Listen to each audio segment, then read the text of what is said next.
వర్గం అన్నారు. మీరు కౌన్సిల్ మీటింగ్స్లో నన్ను చూస్తుంటారు. వైఎస్ఆర్ పార్టీ వాళ్ళు ఏదైనా వ్యతిరేకిస్తే కూటమి తరపున ఫస్ట్ లేచి బీజేపీ పార్టీ కౌన్సిలర్ నేనే ప్రశ్నించేదాన్ని. జయనాగేశ్వర రెడ్డి సార్ చేసిన అభివృద్ధి గురించి ఇప్పుడున్న తెలుగుదేశం కౌన్సిలర్స్ కన్నా ఆయన చేసిన అభివృద్ధి, ఆయన ఏ మంత్ ఏ అప్డేట్స్ ఏం చేసినాడు, ఎక్కడ ఏ ఫండ్స్ తెచ్చినాడని వివరించేది నేను. అప్పుడు మమ్మల్ని ఎమ్మెల్యే వ్యతిరేక వర్గమా, మేము ఎమ్మెల్యే వర్గమా? ఇక్కడ వర్గాలంటూ ఏముండవు. మేమంతా కూటమి ప్రభుత్వంలో భాగస్వామ్యం. జనసేన కానీ, బీజేపీ కానీ, తెలుగుదేశం కానీ, కౌన్సిలర్స్లో కానీ, కౌన్సిల్లో కానీ, బయట కానీ మేమంతా కలిసికట్టుగా ఈ కూటమి దాదాపుగా 20 సంవత్సరాలుగా ఉండాలని మా అధినాయకులు కోరుకుంటున్నారు. అదేవిధంగా ఎమ్మెగనూరు పట్టణంలో కూడా ఆ విధంగానే మేము నడుచుకుంటాం. ఎమ్మెల్యే ప్రోగ్రామ్స్కు మాకు పిలుపు వస్తే ఖచ్చితంగా అటెండ్ అవుతాం. కూటమి అన్నప్పుడు ఎందుకు మీకు పిలుపు రావట్లేదు? ఎవరు పిలిచలేదో వాళ్ళని అడగాలి. అంటే 2 వర్గాలు ఉన్నట్ట అంటే పిలిచలేని వాళ్ళు మీరు అడగాల. నేను కౌన్సిల్లో నా ధర్మాన్ని నేను పాటిస్తున్నాను. కూటమి నుంచి ఒక వర్గము ఎమ్మెల్యే దగ్గర పోతుంది, మీ వర్గం పోవట్లేదు. అదే చర్చ. పోవడం లేదు అంటే ఎందుకు పోవడం లేదు? మాకు పిలుపు లేదు. పిలుపు ఎవరు ఇవ్వడం లేదు? మీరు ఎవరిని అడగాల? మమ్మల్ని ఎవరు పిలవడం లేదు, వాళ్ళని అడగాల. వాళ్ళు పిలవలేకున్నా కౌన్సిల్లో మేము కూటమి ధర్మాన్ని పాటిస్తూ ప్రతి విషయాన్ని జయనాగేశ్వర రెడ్డి సార్ గారు ఏం చేసినారు మేము వివరిస్తున్నాము. అసలు కౌన్సిల్ సమావేశం వచ్చేసరికి మేము మమ్మల్ని పిలుస్తున్నాడా లేదా అనే విషయాన్ని మేము గుర్తించకుండా మా పని మేము చేస్తున్నాం. పిలుస్తారు ఆయన కూడా. పిలిచడం లేదంటే మనం ఏం చేయలేము.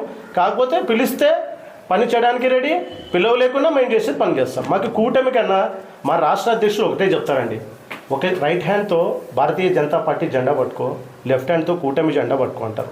ఫస్ట్ రైట్ హ్యాండ్తో మా భారతీయ జనతా పార్టీ జెండాని మేము డెవలప్ చేసుకునే కార్యక్రమాలు చాలా ఉన్నాయి. మేము కేవలం కూటమి ప్రోగ్రాంలకే వెళితే మా పార్టీ మేము ఎప్పుడు డెవలప్ చేసుకోవాలా? లెఫ్ట్ హ్యాండ్లో కూటమి జెండా పట్టుకో అంటారు, రైట్ హ్యాండ్తో పార్టీ జెండా పట్టుకో అంటారు. మనం ఫస్ట్ రైట్ హ్యాండ్తో పార్టీ జెండా పట్టుకుంటున్నాను. ఈరోజు నాకు రాష్ట్ర పెద్దలు నా పైన నమ్మకంతో పార్టీలో నేను కొత్తగా వచ్చినప్పటికీ మనం చేస్తున్న సర్వీస్ని గుర్తించి వారు నాకు మండల అధ్యక్షులుగా ఇవ్వడం జరిగింది. వారి నమ్మకాన్ని ఒమ్ము చేయకుండా నేను ముఖ్యంగా ఇప్పుడు ఎమ్మెగనూరు పట్టణంలో 34 వార్డులు ఉన్నాయండి.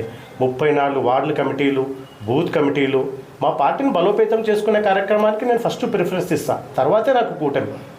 మా పార్టీ బలపడితే కదండి మేము ఏదైనా ఎవరో ఒకరు ఇద్దరు పోయి ఎమ్మెల్యే పక్కన కూర్చొని కండువా చేసుకున్నంత మాత్రాన కూటమి ఉంటే మేము ఎప్పుడు బలపడాలా?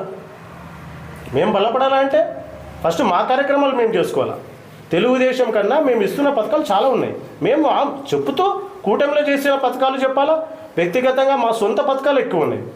ఇప్పుడు కూటమిలో తెలుగుదేశం కానీ, వైసీపీ కానీ ఈ ప్రాంతీయ పార్టీలు పెట్టే పథకాలు కన్నా 29 పథకాలు ఇస్తున్నటువంటి పార్టీ మా భారతీయ జనతా పార్టీ.